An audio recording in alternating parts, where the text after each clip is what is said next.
പ്രിയപ്പെട്ട സുഹൃത്തുക്കളെ, ഈ വീഡിയോയിൽ നമ്മൾ ഡിസ്കസ് ചെയ്യുന്നത് ന്യൂസ് റിപ്പോർട്ടിംഗ് ആൻഡ് എഡിറ്റിങ്ങിലെ സെക്ഷൻ ഡിയിലെ 2 essay question answers ആണ്.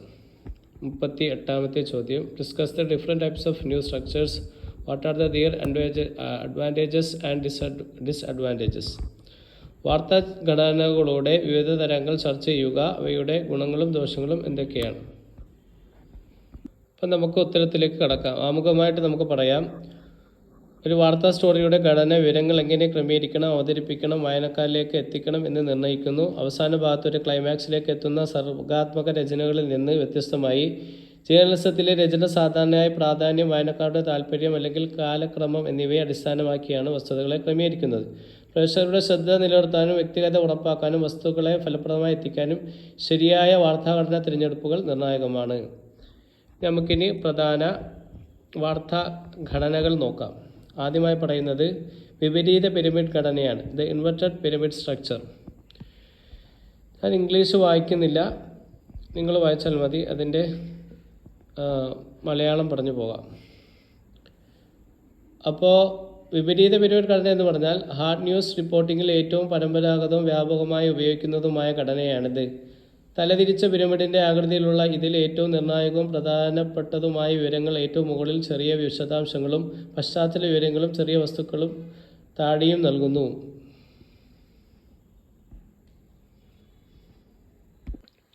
ഈ പ്രധാന ഘടകങ്ങൾ നോക്കാം. ലീഡ്, ആമുഖം. ആര്, എന്ത്, എപ്പോൾ, എവിടെ, എന്തിന്, എങ്ങനെ. Who, whats, when, where, why and how എന്ന ചോദ്യങ്ങൾക്കൊപ്പം സ്റ്റോറിയുടെ ഏറ്റവും പ്രധാനപ്പെട്ട കോണും ഇതിൽ അടങ്ങിയിരിക്കുന്നു. പിന്നെ ബോഡിയാണ്. ലീഡിനെ പിന്തുണയ്ക്കുന്ന സഹായകമായ വിശദാംശങ്ങൾ, പ്രധാന ഉദ്ധരണികൾ, കണക്കുകൾ, ഉടനടിയുള്ള പശ്ചാത്തലം എന്നിവ നൽകുന്നു. പിന്നെ അതേപോലെ ടൈൽ പറയുന്നുണ്ട്. വാൽ, ഇടം കുറവാണെങ്കിലും വെട്ടിക്കളയാൻ കഴിയുന്ന പശ്ചാത്തല വിവരങ്ങളും ചെറിയ വിശദാംശങ്ങളും ചരിത്രപരമായ ഡേറ്റയും അടങ്ങിയിരിക്കുന്നു. അടുത്തതായി നമ്മൾ പറയാൻ പോകുന്ന ഗുണങ്ങളാണ്. വായനക്കാരുടെ കാര്യക്ഷമത.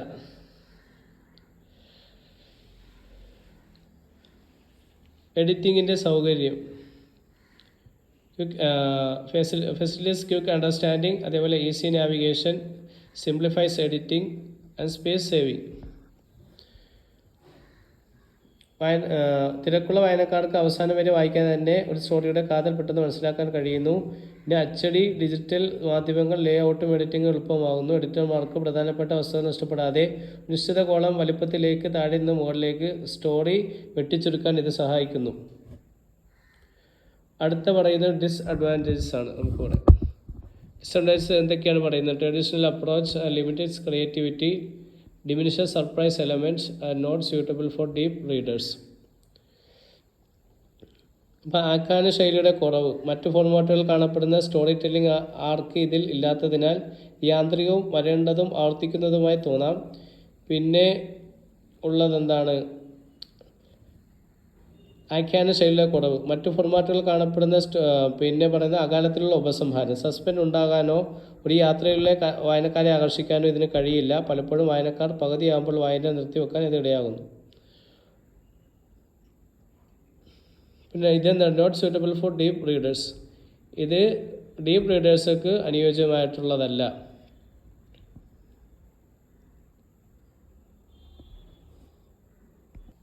സങ്കീർണമായ വ്യവസ്ഥാപരമായ പ്രശ്നങ്ങളെ കർശനമായ ഒരു സംഗ്രഹ ഫോർമാറ്റിലേക്ക് ഒതുക്കുന്നതിലൂടെ അവയ്ക്ക് ആവശ്യമായ സൂക്ഷ്മത നഷ്ടപ്പെടാം. അടുത്തത് ദ പിരമിഡ് ക്രോണോളജിക്കൽ സ്ട്രക്ചറാണ്. കാലക്രമത്തിൽ മുന്നോട്ട് പോകുന്നൊരു ഘടനയാണിത്. ഫീച്ചർ രചനകൾ, മനുഷ്യ താല്പര്യമുള്ള കഥകൾ, പ്രൊഫൈലുകൾ, ആഖ്യാന ജേർണലിസം എന്നിവയിൽ ഇത് സാധാരണ ഉപയോഗിക്കുന്നു. ആർഷമായ ഒരു ഹുക്ക് അല്ലെങ്കിൽ സംഭവത്തിൽ തുടങ്ങി ഇത് സംഭവങ്ങളെ അനുക്രമമായി വിവരിക്കുന്നു.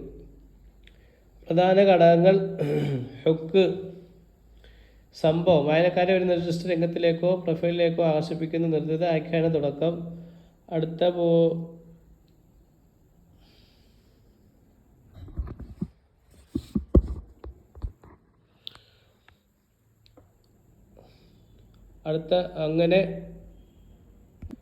Hour glass സെക്ടറാണ്.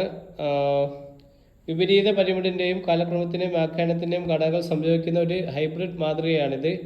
ഏറ്റവും നിർണായകമായ വസ്തുക്കൾ ഉൾപ്പെടുത്തി വിപരീത പിരമിഡ് പോലെ ഇത് ആരംഭിക്കുന്നു. മധ്യഭാഗത്ത് എത്തുമ്പോൾ ഒരു കാലക്രമേണ ആഖ്യാനത്തിലേക്കോ വഴിതിരിലേക്കോ മാറുന്നു. ഒടുവിൽ ഒരു ഉപസംഹാരത്തിലേക്കോ പശ്ചാത്തലത്തിലേക്കോ അവസാനിക്കുന്നു.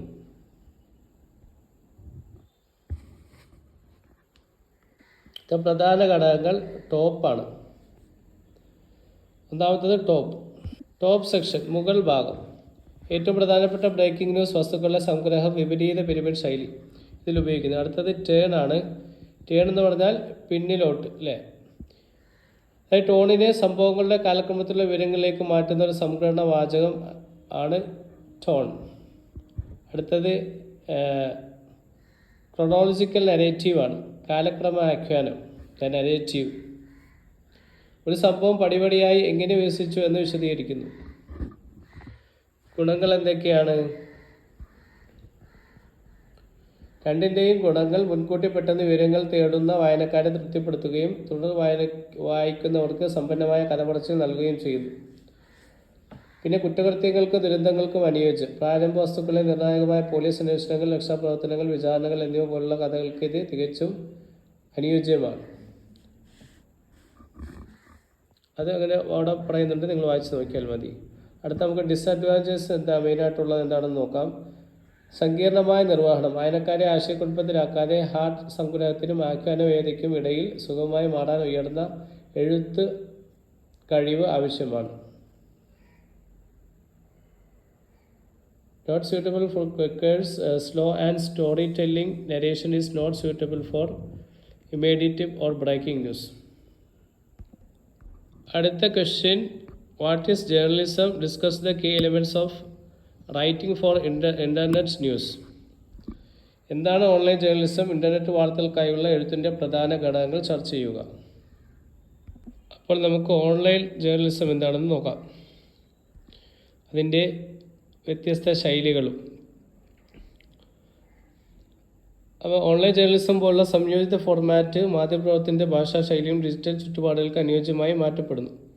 ഇവിടെ ടെക്സ്റ്റ്, ദൃശ്യങ്ങൾ, സംവദനാത്മക ഘടകങ്ങൾ, ഇൻട്രാക്റ്റീവ് എലമെൻറ്റ്സ് എന്നിവയെല്ലാം ഒന്നുചേർന്ന് വൈവിധ്യമാർന്ന ഓൺലൈൻ പ്രേക്ഷകർക്ക് വാർത്തകളും വിവരങ്ങളും എത്തിക്കുന്നു. ഓൺലൈൻ ജേർണലിസത്തിലെ ഭാഷയുടെയും ശൈലിയുടെയും പ്രധാന വശങ്ങൾ താഴെ പറയുന്നവയാണ്. ഒന്നാമത്തെ, ഡിജിറ്റൽ ഫസ്റ്റ് അപ്രോച്ച്. ഫസ്റ്റ് സമീപനം. ഓൺലൈൻ ജേർണലിസത്തിൻ്റെ ലോകത്ത് വാർത്തകൾ പ്രചരിപ്പിക്കുന്നതിന് ഡിജിറ്റൽ പ്ലാറ്റ്ഫോമുകൾക്ക് മുൻഗണന നൽകുന്നതിൻ്റെ പ്രാധാന്യത്തെ ഊന്നിപ്പറയുന്ന ഒരു അടിസ്ഥാന തത്വമാണ് ഡിജിറ്റൽ ഫസ്റ്റ് സമീപനം. അച്ചടിയോ പ്രക്ഷേപണത്തെയോ മുൻഗണന നേടിയിരുന്ന പരമ്പരാഗത ജേർണലിസത്തിൽ നിന്ന് വ്യത്യസ്തമായി ഇൻ്റർനെറ്റിൻ്റെ ചലനാത്മക സ്വഭാവത്തെയും ഇന്നത്തെ പ്രേക്ഷകരുടെ പ്രധാന വാർത്താ സ്രോതസ്സായ നിലയിലുള്ള അതിൻ്റെ പങ്കാളിത്തവും ഈ സമീപനം അംഗീകരിക്കുന്നു. ഈ ആശയത്തിലുള്ള പ്രധാന വിശകലനം താഴെ നൽകുന്നു. ഒന്നാമത്തത്, ഇമ്മീഡിയറ്റ് പബ്ലിക്കേഷൻ, തൽക്ഷണ പ്രസിദ്ധീകരണം. അപ്പോൾ online journalism follows A digital first model by publishing new structures, articles, reports and updates on digital platform as soon as they are ready. Online journalism ഒരു ഡിജിറ്റൽ ഫസ്റ്റ് മാതൃക പിന്തുടരുന്നത് വാർത്തകൾ തയ്യാറാക്കുന്ന മുറയ്ക്ക് ഡിജിറ്റൽ പ്ലാറ്റ്ഫോമുകളിൽ വാർത്താ ലേഖനങ്ങളും റിപ്പോർട്ടുകളും അപ്ഡേറ്റുകളും പ്രസിദ്ധീകരിക്കുക വഴി ഇത് സാധ്യമാകുന്നു. ഈ സമീപനം വാർത്താ സ്ഥാപനങ്ങൾക്ക് തത്സമയ സമയം റിയൽ ടൈം പുറത്തുവിടാൻ അനുവദിക്കുന്നു. ഇതുവഴി പ്രേക്ഷകർക്ക് വിവരങ്ങൾ അപ്പോൾ തന്നെ ലഭിക്കുന്നുവെന്ന് ഇത് ഉറപ്പാക്കുന്നു. പരമ്പരാഗത പ്രിൻ്റ് അല്ലെങ്കിൽ ബ്രോഡ്കാസ്റ്റ് മാധ്യമങ്ങൾ തുടർന്ന് കൂടുതൽ ആഴത്തിലുള്ള വിവരങ്ങൾ നൽകാൻ കഴിയുന്നു. അടുത്ത 24/7 അവൈലബിലിറ്റി, 24 മണിക്കൂറുള്ള ലഭ്യത.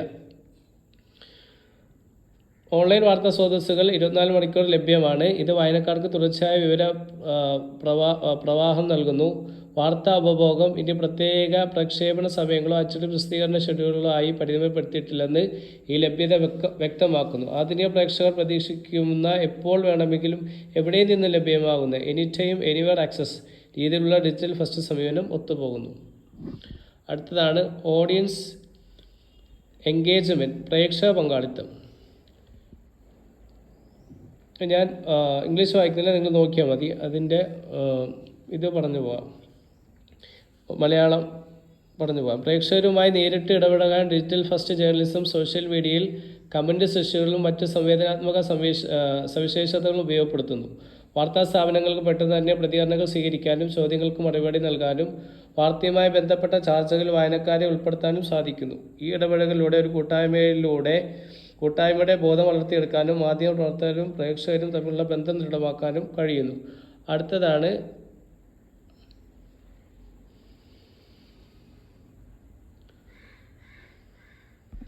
മൾട്ടിമീഡിയ ഇൻ്റർഗ്രേഷൻ. മൾട്ടിമീഡിയ സംയോജനം. ഡിജിറ്റൽ സാഹചര്യത്തിൽ വീഡിയോകൾ, ചിത്രങ്ങൾ, സംവാദനാത്മക ഗ്രാഫിക്സ് തുടങ്ങിയ മൾട്ടിമീഡിയ ഘടകങ്ങൾ നിർണായക പങ്ക് വഹിക്കുന്നു. വാർത്തകൾ പറയുന്ന രീതി മെച്ചപ്പെടുത്തുന്നതിനും വാർത്തയെക്കുറിച്ച് കൂടുതൽ സമഗ്രമായ ധാരണ നൽകുന്നതിനും വാർത്താ സ്ഥാപനങ്ങൾ ഈ സൗകര്യങ്ങൾ ഉപയോഗിക്കുന്നു. കാഴ്ചയ്ക്ക് പ്രാധാന്യം നൽകുന്ന ഡിജിറ്റൽ പ്രേക്ഷകരുടെ ആവശ്യങ്ങൾ നിറവേറ്റുന്ന ഓൺലൈൻ ചികിത്സത്തിൻ്റെ ഒരു പ്രധാന സവിശേഷതയാണ് ഈ മൾട്ടിമീഡിയ സംയോജനം. അടുത്തതാണ് ഗ്ലോബൽ റിസർച്ച്. ആഗോള തലത്തിലുള്ള വ്യാപ്തി.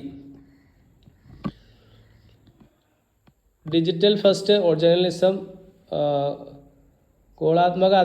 ആഗോള തലത്തിലെ അതിരുകളെ മറികടക്കുന്നു. ഇത് വാർത്താ സ്ഥാപനങ്ങൾക്ക് ലോകമെമ്പാടുമുള്ള പ്രേക്ഷകരിലേക്ക് തൽക്ഷണം എത്തിച്ചേരാൻ സഹായിക്കുന്നു.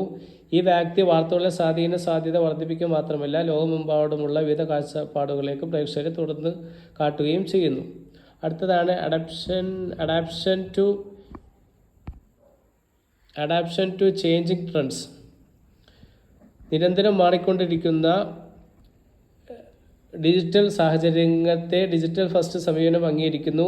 തങ്ങളുടെ പ്രേക്ഷകർക്ക് പ്രസക്തമായ തുടരുന്നതിനായി വാർത്താ സ്ഥാപനങ്ങൾ ഉയർന്നു വരുന്ന സാങ്കേതിക വിദ്യകൾ, സോഷ്യൽ മീഡിയ പ്ലാറ്റ്ഫോമുകൾ, മാറിക്കൊണ്ടിരിക്കുന്ന ഓൺലൈൻ പെരുമാറ്റങ്ങൾ എന്നിവയുമായി നിരന്തരം താരതമ്യപ്പെടുത്തുന്നു.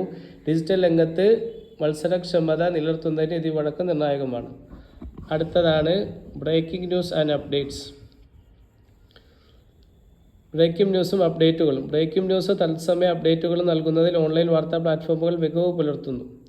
ഇതൊരു പ്രധാന സംഭവമോ രാഷ്ട്രീയ സംഭവ വികാസങ്ങളോ പ്രകൃതി ദുരന്തമോ ആകട്ടെ. ഡിജിറ്റൽ ഫസ്റ്റ് സമീപനം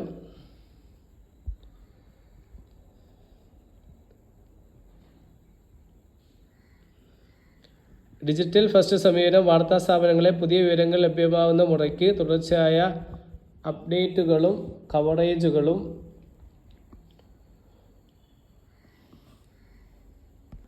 കവറേജുകളിലൂടെയും പ്രേക്ഷകരിലേക്ക് എത്തിക്കാൻ സഹായിക്കുന്നു. ഇതോടുകൂടി നമ്മൾ സെക്ഷൻ ഡിയിലെ 2 essay ക്വസ്റ്റ്യൻ ഡിസ്കസ് കഴിഞ്ഞു. Thanks for watching.